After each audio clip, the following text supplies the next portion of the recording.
Hello everyone, thank you for having me here today. Today we are going to see about the artificial intelligence. Now the 21st century, it crossed the information technology era. Now we are going into the artificial intelligence era. Now the use of chat GPT like generative responding artificial intelligence is growing in all over the places, all over the sectors. So in this context, India is also is hosting a global summit on artificial intelligence in this October, and also we are going to chair the global partnership on artificial intelligence, and India also going to host that GPA global summit in December. So these two things are very important one in the artificial intelligence, and also India is projected 500 billion to economy by 2025 through artificial intelligence, and that is 10 percentage of India's GDP. That is very crucial things we have to note it here. And the ethical conduct of artificial intelligence and use of artificial intelligence in various arena. And now we are going to talk about whether what is the right way of using artificial intelligence for the human benefit. So what are the wrong thing, what are the how it can improve, how can we improve, how the India can lead the world in the artificial intelligence arena in through the regulations and control, making standard for leadership of in global south.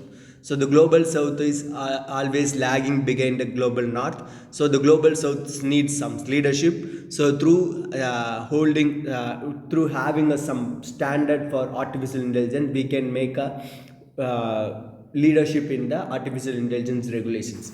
So let's discuss in the context of children. The children is the most affected and most neglected while regulating internet. So in the internet, not only the internet, even in the artificial intelligence, the language of artificial intelligence and its usage of various age appropriate informations, and everything is not regulated properly. That is the biggest thing, and this thing is still is not covered under the India's data protection law. The artificial intelligence, we have appointed the Kamakodi committee already, but still the regulation is not upon the standards of the world, and still it has lot of loopholes.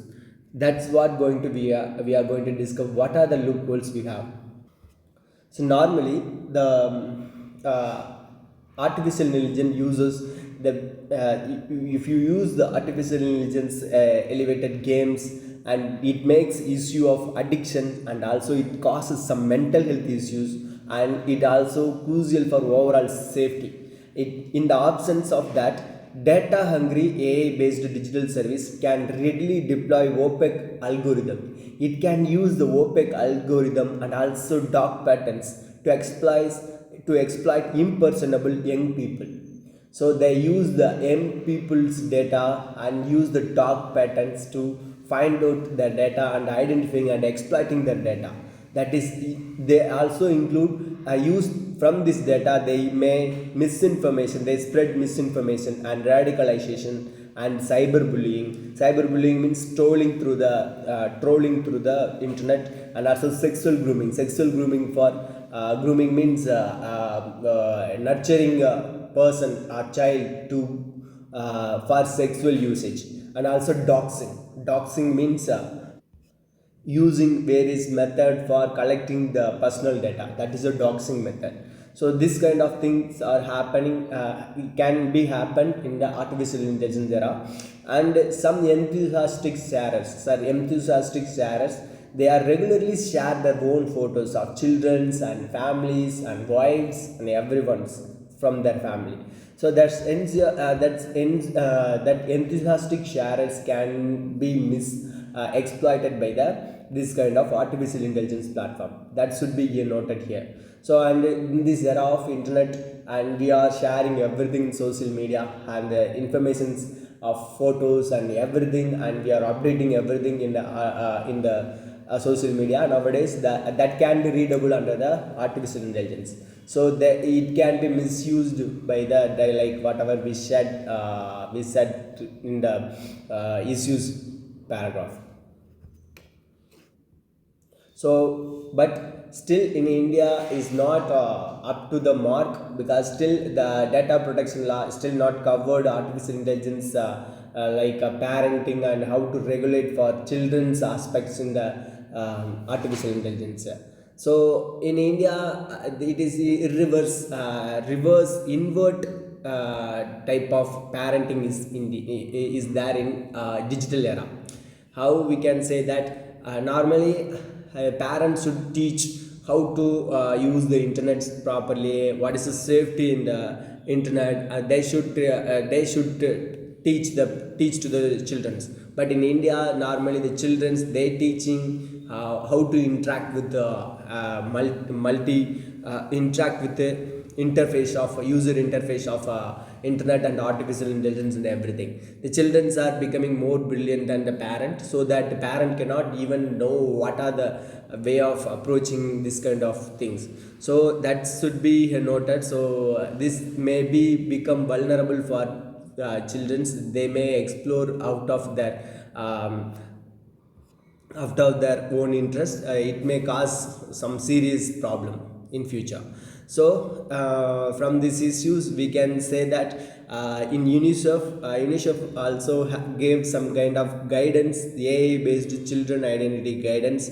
Through this guidance, UN Convention on the Rights of the Child, also India is also signatory. This guidance helps to enabling environment which promotes children's well-being and inclusions, fairness, non-discrimination, safety, transparency, and explainability, accountability. That should be this UNICEF gave some kind of guidelines. And also we can say that California age appropriate design code, that is very interesting one, age appropriate design code. And this design code makes a transparency to ensure the digital service to configure default privacy settings. It has a default privacy settings. Through this privacy settings, the age appropriate design can be made here and access the weather algorithm, data collections, or targeted advertising system harm children, and use clear age appropriate languages for user facing information. Indian authorities should encourage research which collects evidence on the benefits and risk of AI for India's children and adolescents.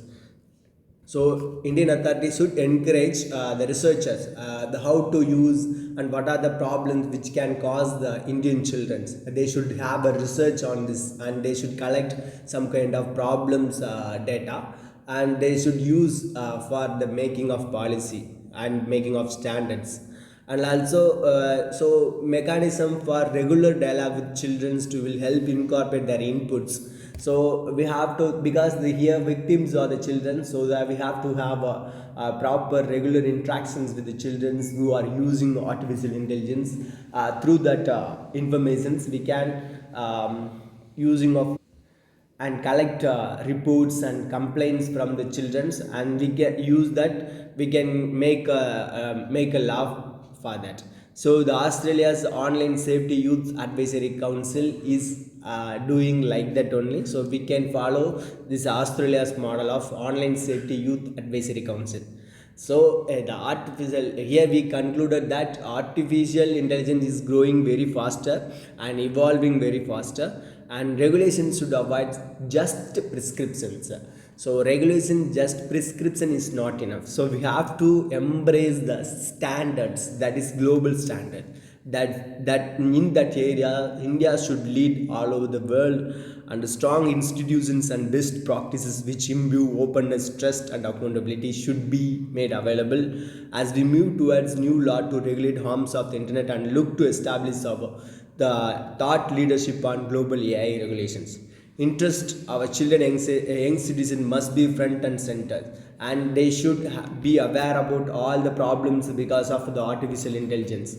So here friends, we are concluding about the artificial intelligence. the questions in the future, like in prelims or mains or interview, the question can be asked related to artificial intelligence, the risk of artificial intelligence, and the relations between the artificial intelligence and human intelligence can be asked in the future. Can be, it is possible, that's high possibility is there. So you have to prepare here. Okay, that's concluded here. Thank you friends for watching my video, and if you like my video, please subscribe and like and share my video. Thank you so much. Bye.